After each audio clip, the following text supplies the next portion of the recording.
Have you ever wondered what people regret most when they reach the end of their lives? What they would do differently if they had the chance to start over? What decisions haunt them, or what moments they wish they could go back to and relive, just one more time? Recently, I sat down with a group of people all over the age of 80. Men and women who've lived through war, marriage, heartbreak, success, failure, births, deaths, love stories, and long silences. They've seen it all. And when I asked them a simple question, "What's your biggest regret?" their answers stopped me in my tracks. They were raw, honest, sometimes painful, and surprisingly, hopeful. These weren't stories about money lost or deals gone wrong. No. These were stories about time. About words left unsaid. About chances not taken. About the moments that quietly slipped away while they were busy with everything else. One man, in his early 80s, told me, "I spent my whole life working, thinking retirement would be when I'd finally live. But when I got there, my wife had passed. My health had faded. I had waited too long." His voice cracked a little when he said it. "I regret not living while I could." Another woman, age 86, told me her biggest regret was not telling her sister how much she loved her before she died. "We hadn't spoken for 12 years, she said. Over something so small I can't even remember it now. I thought I had more time to fix it." Her eyes welled up.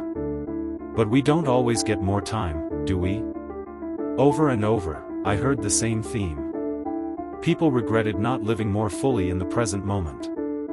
Not appreciating the people around them.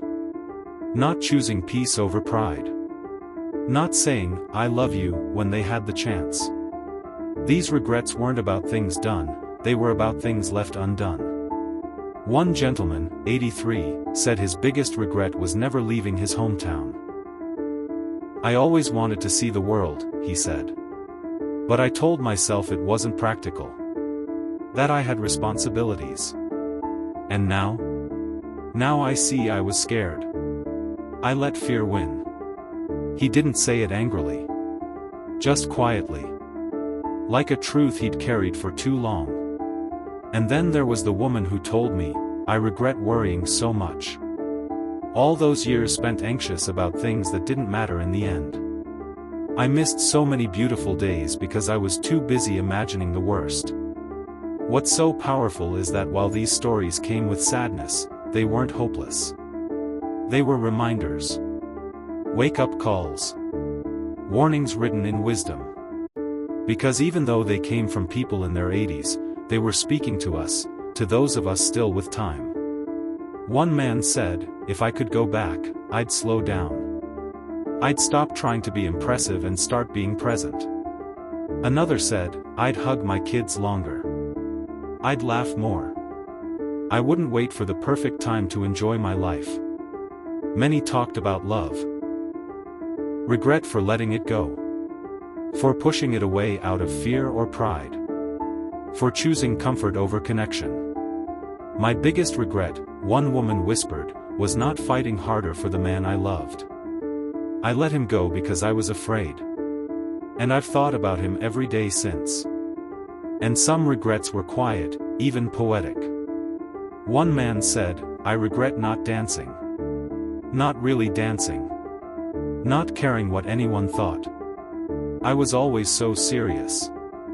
And now I wish I had just let go a little more." There was a pattern in all of this.